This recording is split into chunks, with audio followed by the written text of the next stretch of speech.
A People Betrayed: The Role of the West in Rwanda's Genocide by Linda Melvern is a meticulously researched and deeply disturbing account of the 1994 Rwandan genocide.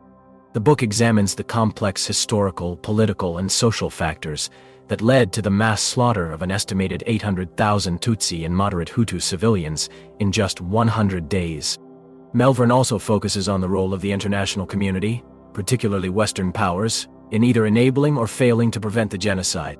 The book begins by providing a brief overview of Rwanda's history, including its colonization by the Germans and Belgians, who ruled the country as a brutal and exploitative regime for nearly 90 years. During this time, they implemented a system of ethnic division and control, classifying the population into three groups: the Tutsi, Hutu, and Twa. The Belgians actively encouraged this division, creating a rigid social hierarchy that favored the Tutsi minority. After World War II, Rwanda gained independence from Belgium in 1962. However, the ethnic tensions that had been cultivated during colonial rule continued to simmer beneath the surface. In 1973, a group of Hutu extremists overthrew the Tutsi-dominated government and established an authoritarian regime that systematically discriminated against the Tutsi minority. This period was marked by sporadic violence against Tutsi civilians, including massacres and forced displacement.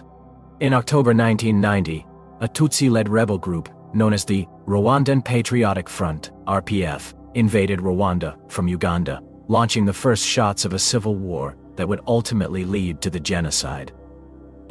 The RPF's initial attacks were met with brutal repression by the Hutu-dominated government, which accused the Tutsi rebels of being agents of foreign powers seeking to reinstate Tutsi rule.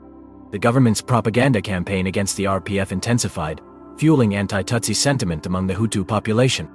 In April 1994, the RPF launched a final offensive against the Hutu regime, killing President Juvenal Habyarimana and his Burundian counterpart Cyprien Ntaryamira in a plane crash. The assassination provided the spark that ignited the genocide.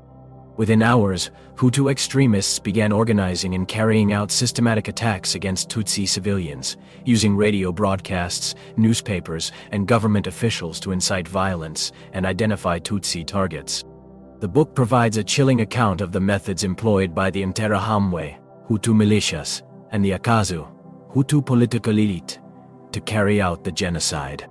These included the creation of death squads, the distribution of machetes and other weapons, the establishment of roadblocks and checkpoints, and the systematic rape of Tutsi women as a tool of ethnic cleansing. The genocide was also facilitated by the complicity of the Rwandan military, police, and government officials, who either participated in the violence directly or turned a blind eye to it. Melvern also devotes significant attention to the role of the international community in the Rwandan genocide. She argues that Western powers, particularly the United States, France, and Belgium, were well aware of the impending disaster but chose to ignore it or downplay its severity. These countries had long-standing political and economic interests in Rwanda, and many feared that intervening would disrupt these relationships. As a result, they failed to provide adequate support to the beleaguered Tutsi population or take decisive action against the Hutu regime. One of the most egregious examples of Western complicity was the role played by France, which had maintained close ties with the Hutu regime since colonial times. French officials not only supplied weapons and training to the Hutu militias, but also actively participated in the genocide, with French soldiers joining in the slaughter of Tutsi civilians. Despite this, France continued to provide diplomatic cover for the Hutu regime, blocking efforts by the United Nations Security Council to impose sanctions or authorize military intervention. The United States also bears significant responsibility for its inaction during the genocide. Although President Bill Clinton received numerous reports detailing the scale and brutality of the violence, he chose not to intervene, citing concerns about American troops getting bogged down in another African conflict. The U.S. government also refused to designate the killings as genocide, which would have obligated it to take action under the terms of the 1948 Genocide Convention. The book concludes with an assessment of the long-term impact of the Rwandan genocide on the country and its people. It highlights the challenges faced by survivors, including widespread trauma, displacement, and the loss of family members and community members. The genocide also led to the emigration of many Tutsi and moderate Hutu refugees, further destabilizing the region and contributing to ongoing conflicts in neighboring countries.